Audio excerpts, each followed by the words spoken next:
هلا عنا اصناف مثلا اللحمه، هون اللحمه اسمها الآورما. الآورما هذا صنف من الاصناف، كمان كانوا يستعملوه يطبخوه بطريقه معينه، تمام، ويحفظوه بالدهن ويحفظوه هيك بهالشكل هاد. امتى ما تحبي تستعمليه؟ هلا بعد سنه اوكي. بتم ما في بدون براد اوكي. كله. هاد هيك هذا زعتر.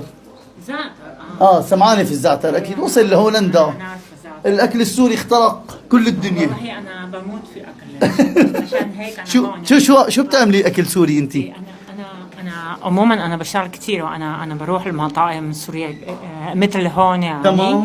انا بموت في الحاجات الصحيه قوي، يعني فتوش والتبوله وكمان الهومس وبابا غنوش وهيك شيء يعني. والحاجات شو ما دي. بتاكلي اكلات مسقسقه منغنغه؟ يعني اكلات مسقسقه منغنغه يعني